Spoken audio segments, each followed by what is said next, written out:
Hi everyone, here is my shadowbox canvas with mixed media project that I've been working on the past few days.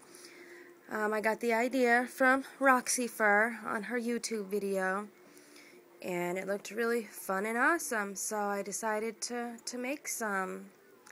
And here they are. In word of advice, if you're using pattern paper, make sure your picture in the middle goes the same way as the pattern paper on the outside, because I had this one upside down and I had to rip it off and I had to put a whole new paper down and make a new one of these, which was no problem, but just word of advice to save some headaches for other people.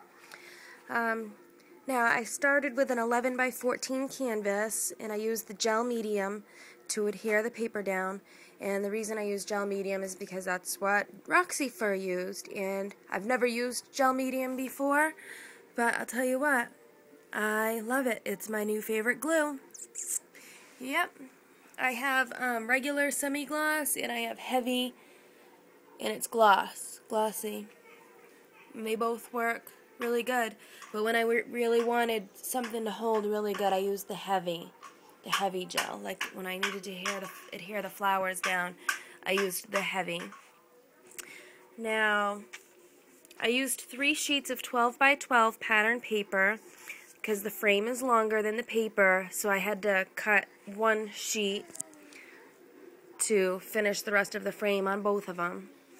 And you can't really tell. I pretty much matched the pattern up together, but I used the ribbon here to hide the line of the paper.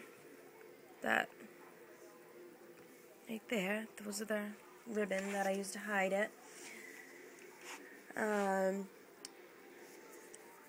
cut, because when you start you'll have a whole paper across. I cut an X and then I ran the paper down and glued it down into the frame.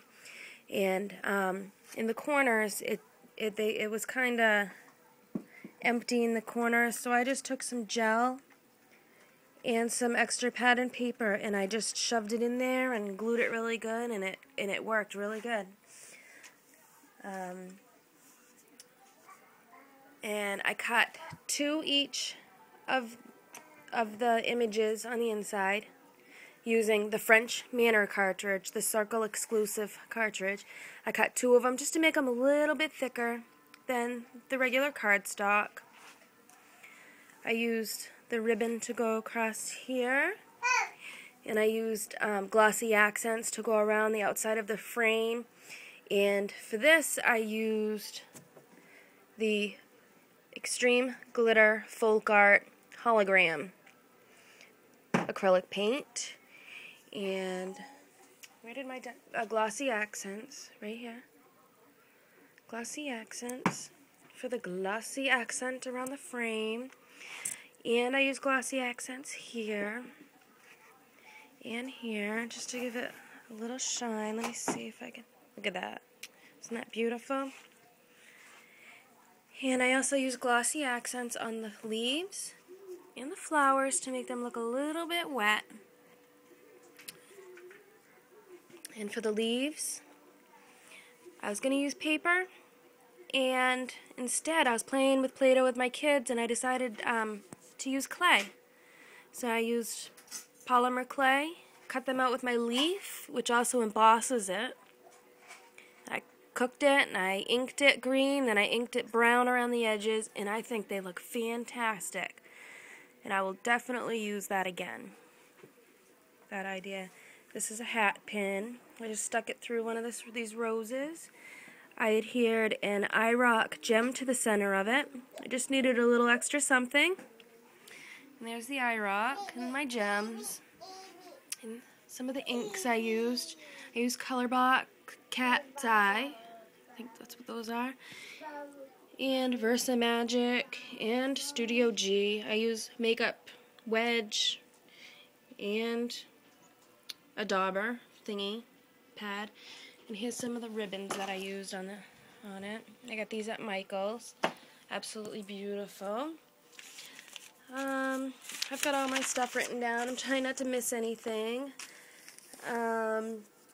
Kathy Orta I watched her videos and I got her the idea for these paper flowers.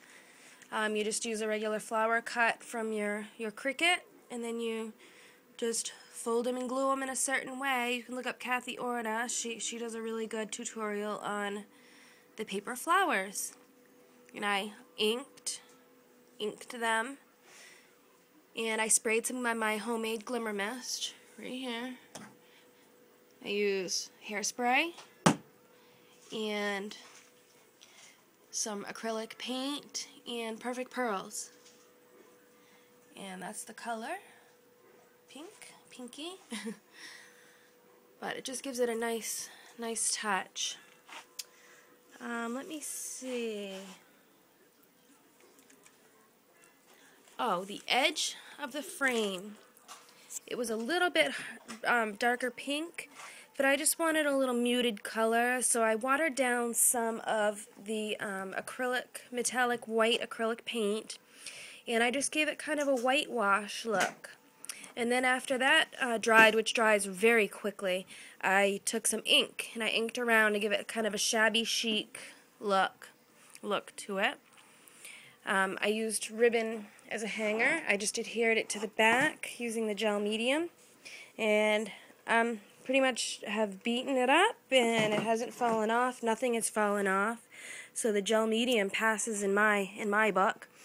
It works awesome, and it was still a little bare, so I added these two, a little pocketbook and a Paris tag, and some shoes here, high heel shoes. It kind of looks like the hologram glitter stuff on it, kind of to match this one here.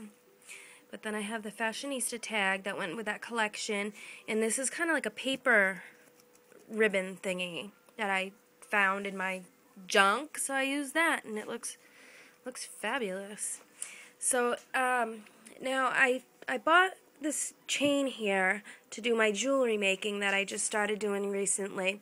And this chain, I think I paid like $5 for one chain, and it breaks really easy. I thought it was terrible. I hated it, and I wish I didn't spend that much money on it. But I just held on to it. I'm like, I'll use it in my scrapbooks or whatever. But I came up with the idea to use it on here. I'm like, so I made the beads myself, glued them on so they don't shake. Well, it shakes around a little bit, but the parts that I did glue do not move. That gel medium is fantastic. But I made the same on both of them. Well, one of them's a diamond and one of them's black. And the black in the center there.